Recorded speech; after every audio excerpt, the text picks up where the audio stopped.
हाँ जी नमस्कार। कैसे हैं आप सब? बड़ी जोर शोर से एकदम तैयारी कर रहे हैं आप, और यूट्यूब पे सर्च किया आपने। और क्या सर्च किया है वो आपको पता ही है कि फिगोसिटी को एक्सप्लेन कर दो भाई, हिंदी के अंदर कर दो।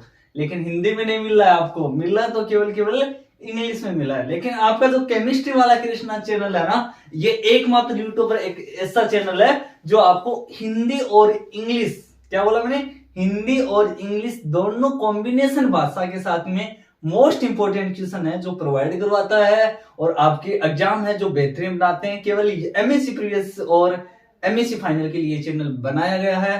तो चलिए शुरू करते हैं। और इससे पहले आपको क्या बोलते हैं, अरे नए हो पुराने हो जितने भी हो, बस लास्ट तक बने रहना, ये बात करता हूँ, ठीक है। तो चलिए शुरू करते हैं। और आज की मैं आपको मोस्ट इंपोर्टेंट क्वेश्चन लेके आया हूँ जो आपकी 100 में से 100% आने की संभावना है। अगर ये क्वेश्चन नया आया तो अपना जो चैनल है ना, इसको अनसब्सक्राइब करके भाग जाना, ठीक है। तो चलिए देखो क्या है, और इसको हम समझते हैं। इस एक चीज और बताऊं आपको, बड़ी जबरदस्त चीज है। क्या है जानना चाहोगे? देखो ये जो क्वेश्चन है ना, ये क्वेश्चन ये 2017 के जो मॉडल पेपर है जो एग्जाम लगी थी उसमें भी पूछा था। आपने नहीं देखा, मेरे पास है वो मॉडल पेपर। टेलीग्राम पे जाओ, केमिस्ट्री वाला कृष्णा, इंस्टाग्राम पे जाओ, मिल जाएगा आपको। तो 2017, 2019, 2021 में ये क्वेश्चन है जो आया हुआ है, और आज इसको इतने बेहतरीन तरीके से हम है जो एक्सप्लेन करने जा रहे हैं। तो सबसे पहले हम देखते हैं कि क्वेश्चन किस तरह से आता है एग्जाम में। क्या कि आपको क्वेश्चन समझना पड़ेगा, मतलब क्या करता है ये बच्चे करते जल्दी जल्दी करके, अरे यार क्वेश्चन समझ में नहीं आ रहा तो क्या करेगा। लेकिन पहले क्वेश्चन समझते हैं, ठीक है। चलिए बोर्ड की ओर से, और मैं आपको ये भी बताऊंगा कि आपको लिखने का जो तरीका है वो कैसा होना चाहिए, ठीक है। तो देखो क्वेश्चन इस तरह से आपके एग्जाम के सामने आया, और ये क्वेश्चन आपको कितने नंबर देके जाने वाला है? 5 नंबर। तो लिख लेना मार्क 5 नंबर। ये लो जी 5 नंबर यहां से लेके जाओगे पक्का लेके जाओगे। देखो तो क्वेश्चन की स्टार्ट करते हैं हम लोग। What do you understand, what do you understand by fugacity? भाई ये फ्यूगिसिटी होती क्या है? सीधी सी बात है, पूछा गया ये होती क्या है, फ्यूगिसिटी के बारे में आप क्या जानते हैं, ठीक है। डिस्कस दैट टू, आपको डिस्कस करना है इसके बारे में। इसके 2 मेथड है, that two methods of determining fugacity. भाई इसको ये बोल रहा है क्वेश्चन कि आपको इस 2 मेथड के बारे में भी डिस्कस करना है, और आपको ये फ्यूगिसिटी है उनको भी परिभाषित करना है, ये पूछा गया है, ठीक है। तो हम पहले इसको एक्सप्लेन करेंगे, फ्यूगिसिटी होती क्या है वो बताऊं मैं आपको। एक बढ़िया स्टोरी से सुनाऊंगा। यानी एक वैज्ञानिक आते हैं जिनका नाम है जी.एन. लुइस, ठीक है। उन्होंने क्या किया, एक मतलब इस तरह से प्रैक्टिकली किया कि जो आप कोई पात्र ले आते हो, पात्र का मतलब जानते हो ना, बर्तन, ठीक है। बर्तन बोले तो जैसे गिलास हो गया या कोई प्याली होगी, जो भी XYZ यार, ठीक है। अब उसमें आपने पानी लेके आ गए, मैंने बोला कि ले भाई पानी लेके आओ, तो वो आपने बोला कि लो सर पानी लेके आ गए हम। तो भाई उस पानी के अंदर आपको पता है कि भाई ये जो पानी होता है ना, ये कौन सी अवस्था के अंदर होता है? तो आप जानते होंगे पदार्थ की अवस्थाएं, और पदार्थ की अवस्थाएं कितनी होती है? 3 होती है, ठीक है। कौन कौन सी? ठोस, द्रव्य, गैस, ठीक है। अब आपको पता है कि जो पानी है ये तो एक तरल पदार्थ है, और ये आप बताओगे ये तो लिक्विड अवस्था के अंदर है, ठीक है। तो लिक्विड फेज के अंदर है, ठीक है। लेकिन इसमें ये होता है कि भाई आप इस पानी के अंदर आप जैसे इसको गर्म करते हो, तो इस पानी का क्या हो जाता है, धीरे धीरे धीरे वाष्प में चेंज होता है या नहीं होता है? अरे होता है ना, ठीक है। तो ये पानी क्या हो जाता है, वाष्प में चेंज हो जाता है, और उस वाली जो अवस्था होती है वाष्प वाली, उसको बोलते हैं विप्योर फेज। क्या बोला जाता है उसको? विप्योर फेज बोला जाता है, ठीक है। अब लेकिन जो आपने वाष्प में उसमें लिया, अब उसको विप्योर फेज को वापिस आपने क्या कर लिया है, उसको लिक्विड में चेंज कर लिया। मतलब 2 प्रवृत्ति चलेगी इसके अंदर, 2 प्रवृत्तियों में समझो इसको। पहली कौन सी अवस्था थी कि आपने किस में चेंज किया है, कि जो पानी है द्रव्य को सीधा का सीधा आपने वाष्प में बदल दिया है, यानी वाष्प के अंदर बदल दिया है। तो उस अवस्था को हम क्या बोलते हैं? उसको बोलते हैं इवेपोरेशन। क्या बोला जाता है इसको? देखो ये लिखा गया है इवेपोरेशन, ठीक है। कहां चला गया वो, ये गया। इस अवस्था को बोलते हैं इवेपोरेशन, ठीक है, यानी वाष्पीकरण। क्या कहा जाता है उसको? वाष्पीकरण कहा जाता है। ये तो कौन सी अवस्था की बात की हमने? हमने लिक्विड को किस में बदला है बोलो? द्रव्य, लिक्विड को आपने विप्योर फेज में बदला है। अब क्या करते हैं कि जो विप्योर फेज है, जो वाष्प है, उसको द्रव्य के अंदर बदल रहे हो। तो द्रव्य के अंदर बदलते हैं ना, तो वो जो होता है वो होता है कंडेंसेशन। क्या बोलते हैं उसको? कंडेंसेशन। चलो अब मैं आपको ये तो मैंने एक्सप्लेन कर दिया। अब क्या है, थोड़ा सा ये आपने जान ली कि भाई किस तरह से क्या है ये बात बताइए जी.एन. लुइस ने, ठीक है। अब लेकिन दोनों की प्रवृत्ति इस तरह से होती है तो इसमें एक अवस्था आ जाती है और उस अवस्था को हम बोलते हैं साम्य अवस्था, इक्विलिब्रियम बोला जाता है। ठीक है, कौन सी अवस्था होती है? इक्विलिब्रियम अवस्था उसको कहा जाता है। चलो अब आपको लिखने का तरीका बता देता हूं, तो कैसे लिखोगे आप लोग? इस तरह से लिखना, क्वेश्चन का एंस लगा देना, एंस तो जानते हैं। तो देखो जीएन लुईस ने 1901, कब? 1901 की बात है, और ने ये एक फ्यूगिसिटी कॉन्सेप्ट दिया था। यानी ये जो फ्यूगिसिटी कॉन्सेप्ट देने वाले वैज्ञानिक कौन है? ये है जीएन लुईस है, और उन्हें ये फ्यूगिसिटी कॉन्सेप्ट है वो दिया था। बोलो समझ में आ रही है या नहीं आ रही है? बिल्कुल आएगी आप लोगों को। अरे भाई आप केमिस्ट्री वाला कृष्णा के चैनल से जुड़े हैं, कहीं ऐसे वैसे नहीं जुड़े हो, और आपको कहीं पर भी जाने की आवश्यकता नहीं है, बस यहाँ पे बने रहना है और सारी चीज अवेलेबल करवाऊंगा मैं जब तक आपकी एग्जाम हो जाएगी। मोस्ट इंपोर्टेंट क्वेश्चन है, सारे अवेलेबल करवाने वाला हूं। तो अभी तक लाइक नहीं किया तो लाइक जरूर कर दे, अगर अच्छा नहीं लग रहा है तो डिसलाइक कर दे। चलो अब आओ आगे।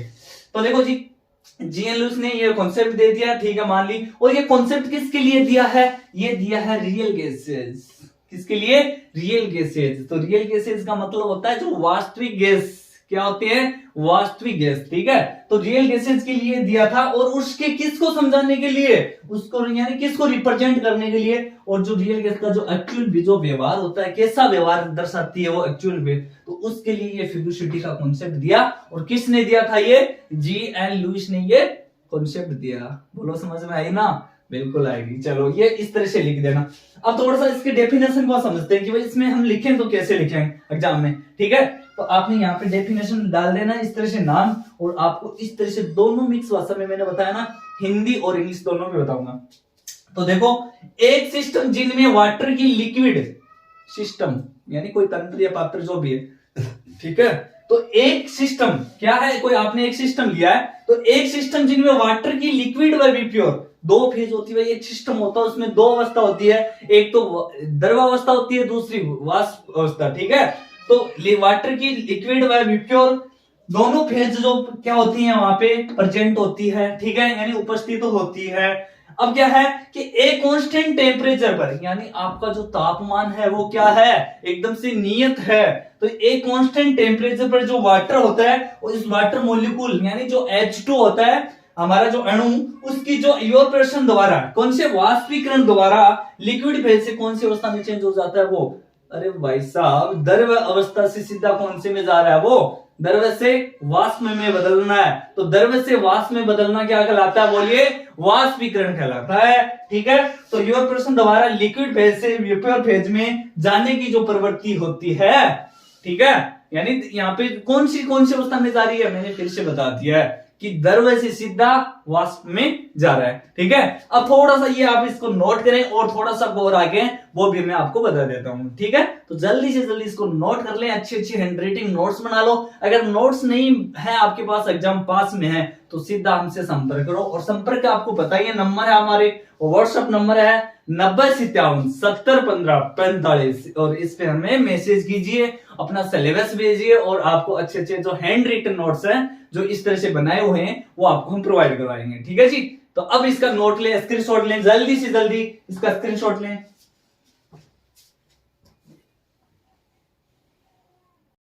तो स्क्रीनशॉट हो गया होगा। तो चलिए अब थोड़ा सा आगे और बढ़ जाते हैं कि वो जितनी चीजें बताई वो आपने नोट की होगी, ठीक है। अब थोड़ी सी आगे का पोर्शन है वो समझो।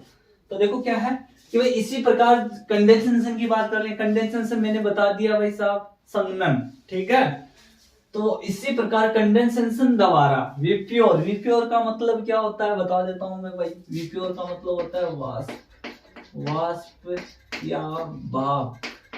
अरे भाप निकलती है ना पानी के अंदर, वही, ठीक है। तो इसी प्रकार कंडेंसेशन द्वारा विप्योर से वाटर, वापिस कौन सी है, वाटर फेज में आ गया ना पानी, तो विप्योर फेज से वाटर फेज में जाने की प्रवृत्ति भी होती है। मतलब दो प्रवृत्ति बताई मैंने, कौन कौन सी? एक तो है भाई लिक्विड से विप्योर फेज। अब जो दूसरी प्रवृत्ति हम जो पढ़ रहे हैं वो कौन सी है? वो हमारी है कंडेंसेशन वाली। और कंडेंसेशन यही बोलता है कि जो विप्योर फेज से है वो वाटर फेज में जा रहा है, यानी लिक्विड अवस्था के अंदर जा रहा है, तो ये जाने की प्रवृत्ति होती है, ठीक है। तो दो प्रवृत्ति मैंने आपको यहाँ पे बता दी है, ठीक है। अब देखो, अब जब दोनों प्रवृत्तियां बराबर होती है, क्या बोला मैंने? दोनों प्रवृत्तियां कौन कौन सी? कंडेंसेशन वाली और वाष्पीकरण वाली। कंडेंसेशन मतलब संघनन और वाष्पीकरण हो रहा पानी का, ठीक है। तो जब दोनों प्रवृत्तियां क्या हो जाती है, इक्वल हो जाती है, यानी बराबर हो जाती है, तो क्या होता है, तो सिस्टम है जो हमारा वो किस में आ जाता है, जो सिस्टम था आपने लेके चला था, तो सिस्टम आपका यहाँ पे इक्विलिब्रियम में आ जाता है। इक्विलिब्रियम का मतलब क्या होता है, साम्य अवस्था में आ जाता है, ठीक है। तो ये इक्विलिब्रियम अवस्था में आ जाता है। तो इस प्रकार क्या कर सकते हैं हम लोग, वाटर की इस तरह की जो ये प्रवृत्तियां होती है, और उसी को क्या नाम दे दिया है, फ्यूगोसिटी नाम दे दिया है। बोलो समझ में आया है ना, अरे आया या नहीं, स्माइल आ गई होगी। तो ये होती है आपकी फ्यूगोसिटी। तो कितनी अच्छी तरीके से मैंने एक्सप्लेन किया है कि भाई फ्यूगोसिटी होती क्या है। अब जो आप लोग सोच रहे हो कि ये क्या जंजाल आ गए यार, कि समझ में नहीं आ रहा है, लेकिन आपको इस एकदम इजी लैंग्वेज में लिख देना है इस तरह से, और एकदम बढ़िया वाले नोट्स बना लेना। और मैं फिर से कहूंगा, अगर नोट्स नहीं है आपके पास, कुछ भी मटेरियल नहीं है पढ़ने के लिए, इनऑर्गेनिक हो गई, ऑर्गेनिक हो गई, फिजिकल हो गई, स्पेक्ट्रोस्कोपी होगी, एनालिटिकल होगी, कुछ भी नहीं है तो हम आपको प्रोवाइड करवा देंगे। और ज्वाइन है नंबर है वो आपको पता ही है हमारे। तो ये आपने यहाँ पे इतना समझा। और अब आगे क्या बोलता है वो देखो, ये भाई जो फ्यूगोसिटी है उसका हम काम किस में लेते हैं, किसके लिए यूज की जाती है। तो फ्यूगोसिटी का जो यूज होता है वो होता है गैस, जो गैस से जानते हो ना, गैस एंड गैस का मिक्सचर, मतलब गैस तो है ये, और गैस का बहुत सारी गैसों के मिक्सचर में भी, दोनों में ये जो है फ्यूगोसिटी काम में ली जाती है, ठीक है। तो हम जानते हैं कि जो कांस्टेंट टेम्परेचर है वो यहाँ पे लेके चल रहे हैं। मैंने पहले भी बता दिया टेम्परेचर क्या था आपका, यहाँ पे कांस्टेंट था। तो हम जानते हैं कि कांस्टेंट टेम्परेचर कैसा है, यहाँ पे नियत था। तो इस एनर्जी में क्या परिवर्तन आएगा, यानी जो ऊर्जा थी इस पूरी जो रियल गैस की, उसमें क्या चेंज आया है वो आपको मैं बताता हूँ। उसमें बड़ी समीकरण आएगी, थोड़ा सा मैथमेटिकली में घुस रहे हैं, ज्यादा नहीं कुछ, थोड़ा सा कुछ। अरे इतना एकदम हार्ड नहीं लगेगा, बड़ा मजेदार टॉपिक है, ठीक है। तो अब इसको भी आप नोट कर लें, फिर आगे का टॉपिक में बताता हूं। जल्दी से स्क्रीनशॉट लें आप लोग सारे के सारे, जल्दी से इधर देखो, इधर, हाँ स्क्रीनशॉट लीजिए, ठीक है। तो प्यारे बच्चों स्क्रीनशॉट हो गया होगा। अब आपको मैथ के अंदर घुसा देता हूं, कैसे, क्यों, तो आइए यूं। तो देखो हम जानते हैं भाई, जो हमारा जो तापमान है वो टेम्परेचर है वो क्या है, कांस्टेंट है, ठीक है। तो इसमें यहाँ पे जो मुक्त ऊर्जा, फ्री एनर्जी, उसमें क्या आता है रियल गैस के लिए परिवर्तन, वो परिवर्तन ये आता है जी, ये परिवर्तन, क्या परिवर्तन आता है देखिए। तो dg बराबर, ये जो एनर्जी परिवर्तन हुई है जो वास्तविक गैस में, उसमें परिवर्तन देखने को मिला है वो आया है। तो dg बराबर vdp minus H D T. भाई यहाँ पे टेम्परेचर क्या लेके चल रहे हैं, अरे क्या लेके चल रहे हैं भाई, नियत तो लेके चल रहे हैं। तो आओ इधर, तो यहाँ पे देखो एक प्यारी सी चीज लिखी है मैंने कि भाई यहाँ पे हम, चूंकि जो एच डी टी होता है वो एक नियतांक ही तो है, क्योंकि टेम्परेचर है। अरे भाई ये जो एच डी टी और यह जो इंटीग्रेशन के जो होते हैं ना उसमें आते हैं, ठीक है। तो एच डी टी बराबर कॉन्स्टेंट, यानी ये नियतांक है, और किसके लिए, ये जो रियल गैस होती है उनके लिए, ओके ठीक है। तो हमारा यहाँ पे भाई साहब ये एच डी टी है, ये तो नियतांक है, तो बच्चा कौन है, वीडीपी तो बच्चा है। और ये तो आपने, या इतना है, इसको तो आपने नियतांक मान लिया है, तो बच्चा कौन है, वीडीपी। तो यहाँ पे आपकी डीजी बराबर क्या हो जाएगा बताइए, तो डीजी बराबर क्या आ गया आपका, वीडीपी आ गया है। बोलो क्लियर हुई पॉइंट। और ये जो डीजी बराबर वीडीपी आया है, इस समीकरण को आपको दे देना है नंबर 1। कितना नंबर दोगे, 1 नंबर दोगे, ठीक है जी। अब आओ आगे। अब क्या करते हैं हम लोग कि जो आपने ये रियल गैस के लिए हमने बताया है, अब क्या कि 1 मोल फॉर एन, के 1 मोल लेना है यहाँ पे, ठीक है। तो 1 mole of an ideal gas के लिए, अब यहाँ पे वास्तविक गैस के लिए लेके हम आइडियल गैस की बात कर रहे हैं। तो यहाँ पे आइडियल गैस के लिए क्या आ जाता है, V का मान, तो V बराबर होता है RT अपॉन P। फिर से बोलो भाई, ये तो रियल गैस के लिए बताया मैंने। अब आइडियल गैस के लिए बात करें 1 मोल की, तो यहाँ पे V बराबर RT अपॉन P, ठीक है। अब इसमें आपको V का मान है जो इसमें अप्लाई कर देना है। V का मान क्या है आइडियल गैस के लिए, RT अपॉन P। बोलो क्या होता है, V बराबर RT अपॉन P। तो हम यहाँ पे ये जो V नजर आ रहा है, इधर देखो, इधर ये जो V नजर आ रहा है ना, इसकी जगह आपको ये मान आपको लिख देना है। तो समीकरण देखो क्या निकल के आती है, तो समीकरण ये आ जाती है, dg हमारा का वैसा ही है, कोई मैंने चेंज नहीं किया। तो dg ऐसा कैसा आ गया, इक्वल का इक्वल साइन आ गया, अब यहाँ पे देखो प्यारे बच्चे, ये जो v आ रहा है इसके लिए ये आपको मान रख देना है। तो मैंने यहाँ पे क्या रख दिया बोलो, आर टी अपॉन पी रख दिया है। क्या रख दिया बोलो, आर टी अपॉन पी। और बच्चा कौन है साथ में, ये डीपी तो बचा है तो इसको भी रख दो। तो ये आपके लिए आइडियल गैस के लिए निकल के आ गया। अब इसको हम थोड़ा सा है ना इस तरह से लिखें कि आरटीडी लॉग पी को हम क्या कर देते हैं, इस तरह से लिखें। तो यहाँ पे क्या हो जाएगा हमारा आरटीडी अपॉन पी और आरटीडी लॉग पी, और इस समीकरण को आपको दे देना है नंबर 2।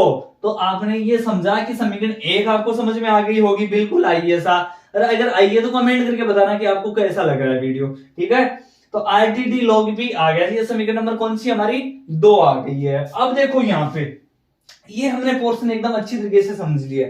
अब क्या होता है कि भाई हम तो रियल गैस की बात करें, किसकी बात करें, रियल गैस की। तो भाई यहाँ पे तो पी आया हमारी, तो भाई रियल गैस की बात हुई है, तो आइडियल गैस की बात चल रहा है, लेकिन हमारे तो रियल गैस है। तो रियल गैस के लिए क्या होता है वो देखो। तो यहाँ पे जो रियल गैस से होती है, वास्तविक गैस होती है, उनके लिए जो फंक्शन जो काम में लेते हैं वो लेते हैं हम लोग एफ। क्या काम में लेते हैं बोलो, एफ लेते हैं। तो ये हम जानते हैं जी।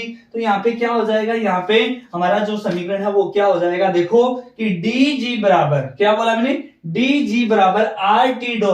अब पी यहाँ पे तो किसके लिए है, आइडियल गैस के लिए, लेकिन हमारा जो है यहाँ पे पी की जगह हम रियल गैस के लिए क्या लिख देंगे, यहाँ पे एफ लिख देंगे। तो क्या आ जाएगा, डी जी बराबर आर टी डी लॉग, और पी यहाँ पे पी न बोल के यहाँ पे क्या लिख देना है, एफ। क्यों लिखा है मैंने एफ, ये रियल गैस है भाई साहब और ये आइडियल गैस है। ओके, तो ये समीकरण आपकी यहाँ पे 3 आ जाती है जी। बोलो समझ में आई या नहीं आई, बोलो कमेंट करके बता देना यार अगर नहीं समझ में आए तो ये इतना जल्दी से आप स्क्रीनशॉट लें, जल्दी से जल्दी प्यारे बच्चे स्क्रीनशॉट लो आप लोग इसका। तो भाई साहब आपने स्क्रीनशॉट लिया, और अब आपको जो इक्वेशन हमारी है 3 उसको समझाता हूं। भाई इक्वेशन 3 क्या आई थी वो देखो, dg बराबर R T D log E F, और ये एफ किसके लिए काम में लिया था हमने, बताइए। ये काम में लिया था हमने रियल गैस के लिए, और आइडियल गैस के लिए क्या लेते हैं हम लोग, पी, ठीक है। तो यहाँ पे क्या आ गया है, R T D log F, ये इक्वेशन नंबर 3। ओके, अब देखो यहाँ पे जो समीकरण 3 है ना, इसका हम करते हैं इंटीग्रेशन। इंटीग्रेशन का मतलब होता है समाकलन, जो आप 11th और 12th के अंदर पढ़ के आए हो, ठीक है। तो ये बेसिक चीज है, जो आप अगर नहीं आता है तो आप देख लेना, इस पे भी वीडियो बना देंगे हम जल्दी अगर नहीं आता तो इंटीग्रेशन में, ठीक है। तो देखो इक्वेशन 3 का हम क्या कर रहे हैं, इसका इंटीग्रेशन कर रहे हैं, इसका समाकलन कर रहे हैं, ठीक है। समाकलन में क्या होता है, जुड़ता है, और आपको डिफरेंस करना हो, अवकलन करना होता है, उसमें नेगेटिव यानी माइनस में करना है, ठीक है। अब देखो यहाँ पे हम क्या करते हैं, इंटीग्रेशन करते हैं इस समीकरण का 3 का। तो यहाँ पे क्या आ जाएगा, हमारा g का जो मान आया है, यानी इंटीग्रेशन करते हैं ये d और ये d सारे चले जाते हैं। इंटीग्रेशन में यही होता है कि ये जो दिख रहा है ना, ये d जितने ये इंटीग्रेशन करते हैं ये पूरे के पूरे यहाँ से चले जाते हैं। तो क्या आ जाता है, यहाँ पे g बचा है, तो g बराबर आर टी। अब बोलोगे सर ये d, तो भाई साहब इंटीग्रेशन कर रहे हैं हम, कोई ऐसे था नहीं, इंटीग्रेशन करते मैंने बोल दिया कि ये जाएंगे। तो क्या आ गया, g बराबर R T log F plus I. अब बोलो सर ये आई क्या लेके आ गए आप, तो भाई ये इंटीग्रेशन कांस्टेंट होता है। आई क्या है यहाँ पे, इंटीग्रेशन कांस्टेंट है, ठीक है, समाकलन नियतांक बोल सकते हो। और ये समाकलन नियतांक किसके लिए काम में लेते हैं, किसके लिए काम में लेते हैं, तो बताऊं मैं आपको कि भाई ये जो इंटीग्रेशन जो कांस्टेंट होता है ये किसके काम में लेते हैं हम लोग, ये जो टेम्परेचर होता है यानी जो ताप है, जो कि टेम्परेचर एंड यहाँ पे जो गैस होती है उसका नेचर पर डिपेंड करता है। कौन, इंटीग्रेशन नियतांक। बोलो समझ में आ गई बात है कि भाई ये जो इंटीग्रेशन कांस्टेंट है, ये जो टेम्परेचर होता है और गैस का जो नेचर होता है उस पे ये डिपेंड करता है। बोलो समझ में आ गई। अब आगे देखो, अब समीकरण का पूरा तरीके से इंटीग्रेशन करेंगे हम लोग। ये तो हमने सीधा इंटीग्रेशन किया, अब हम लिमिट्स के अंदर इसको करते हैं, ठीक है। तो समीकरण 3 का प्रॉपर लिमिट्स में समाकलन करने पर आपकी समीकरण क्या प्राप्त होती है वो देखो। तो प्रॉपर लिमिट लेनी है आपको यहाँ पे। तो लिमिट हमने क्या ली है, यहाँ पे g की लिमिट ली g1 से लेके g2 तक। तो dg बराबर क्या आ जाएगा भाई, अब यहाँ पे वापस dg आ गया आपका, ठीक है, क्योंकि वापस आप प्रॉपर में कर रहे हो ना।